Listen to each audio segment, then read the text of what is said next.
Gossos, gats, tortugues, peixos... Els animals de companyia fan més feliç el nostre dia a dia. I també més divertit.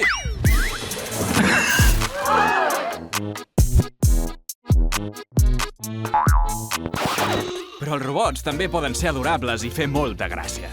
I en alguns casos, com els animals de companyia, inclús ens ajuden a afrontar algun problema emocional o físic. Què?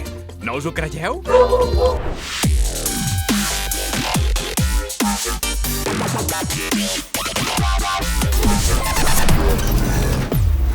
Preparats per descobrir quina carta bot ens ha tocat avui? Endavant! Quina passada! Ha sortit la carta de l'Aibo. Un robot tan mono que el voldreu tenir a casa abans que acabi aquest capítol. L'Aibo és un robot molt semblant a un gos i està pensat per ser la nostra mascota. No és casualitat que la paraula Aibo, en japonès, vulgui dir company o amic. Per tant, l'Aibo és un robot de companyia zoomorf.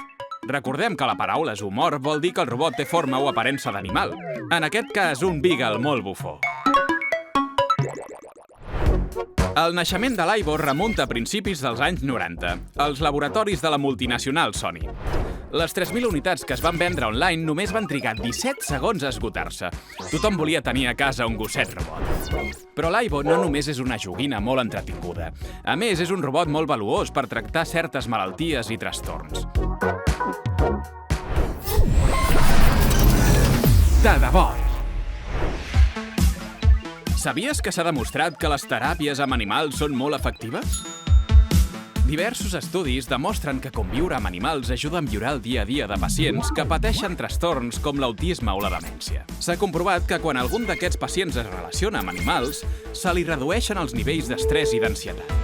I aquí és on ve el més interessant del nostre Gos Robot. Es relaciona amb les persones com un animal de companyia, però com que no és un ésser viu, l'Aibo és ideal per als pacients que presenten risc de contagi o al·lèrgies als animals.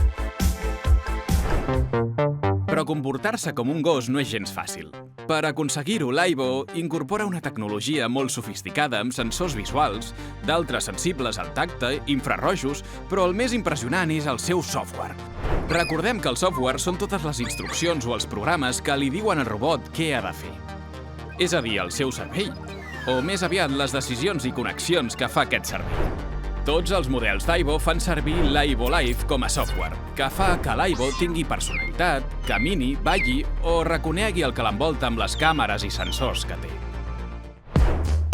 Però l'Aibo també és un banc de proves magnífic per a una comunitat gegant de desenvolupadors i apassionats de la robòtica, ja que inclou programaris com l'R-Code, que permet crear codis senzills perquè l'Aibo faci altres tasques.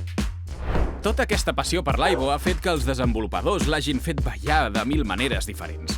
Fins i tot s'han arribat a organitzar lligues com la RoboCup o Lliga de 4 potes, una mena de Champions League robòtica, on les diferents universitats competeixen amb els seus Aibos.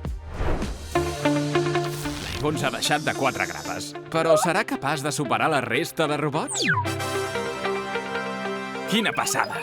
Amb un total de 32 punts, l'Aibo frega l'excel·lent.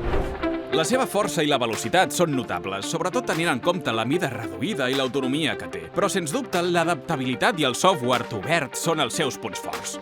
El fet que el seu codi sigui col·laboratiu i fàcil d'aprendre fa que milers de persones i talents contribueixin a fer aquest robot encara més impressionant. I això mereix un excel·lent.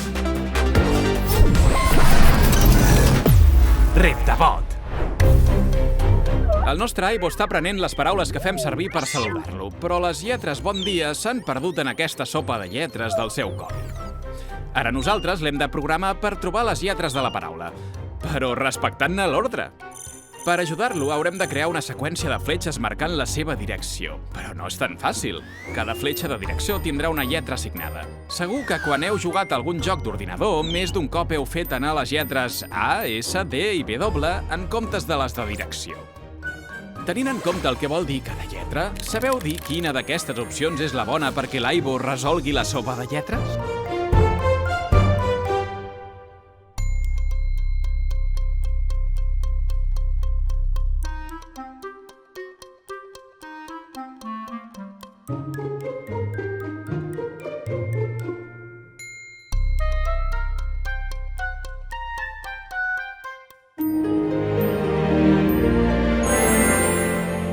Ja la teniu? La resposta correcta és la B. No era gens fàcil.